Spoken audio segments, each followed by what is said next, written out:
শুক্রবার সকাল সকাল পুরাতন মালদায় মর্মান্তিক পথ দুর্ঘটনায় প্রাণ হারালেন এক অটো চালক। নিয়ন্ত্রণ হারিয়ে একটি অটো রাস্তার পাশের গাছে ধাক্কা মারলে ঘটনাস্থলেই মৃত্যু হয় চালকের।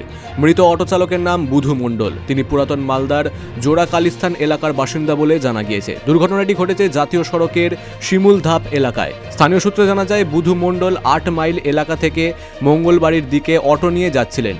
পথ চলাকালীন হঠাৎ অটোর নিয়ন্ত্রণ হারিয়ে যায় এবং সেটি রাস্তার পাশে থাকা একটি গাছে সজোরে ধাক্কা মারে।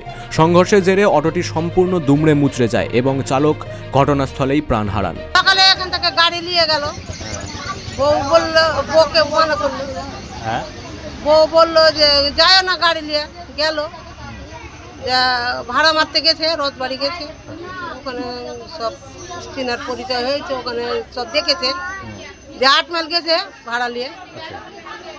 ভাড়া ওখানে করে তারপরে তো ঘুরে আসছিল। ঘুরে আসার পথে তখন খালি গাড়ি ছিল, কেউ ছিল না, প্যাসেঞ্জার ছিল না, খালি গাড়িতে অ্যাক্সিডেন্টটা হয়েছে।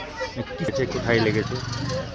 আমার মনে হয় যে বুকে লেগেছে, গলায় লেগেছে, মানে গাড়িটা গাছে মেরেছে, তো গাছের ছাল বাকল চলে গেছে। জানতে পেরেছেন? আমরা তো অত জানতে পারিনি। আমরা মানুষ বললো যে গাড়ি নিয়ে আসছিল, এর মধ্যেই একটু জোরে ছিল গাড়িটা, এর মধ্যেই গাড়িটা পড়ে গেল। তো পার্শ্বেকার ওই বাড়ি টাড়ি আছে, ওরা লোক এসে টানাটানি করছিল। আমার নাতি যে দেখছে যে মেসো আছে, ও গেল, ওই ভাড়া মেরে আসছিল মালদা থেকে। নাতি যে দেখছে যে মেসো, তখন আমাকে ফোন করলো। আমি ফোন করে তখন আমরা গেলাম, যে দেখলাম যে অ্যাম্বুলেন্সে উঠাচ্ছে। দুর্ঘটনার খবর পেয়ে ঘটনাস্থলে পৌঁছান স্থানীয় বাসিন্দা ও মালদা থানার পুলিশ। পুলিশ মৃতদেহ উদ্ধার করে ময়নাতদন্তের জন্য মালদা মেডিকেল কলেজ ও হাসপাতালে পাঠিয়েছে এবং ঘটনার তদন্ত শুরু করেছে। তবে এখনও পর্যন্ত দুর্ঘটনার প্রকৃত কারণ জানা যায়নি। Bureau report, big news Bangla.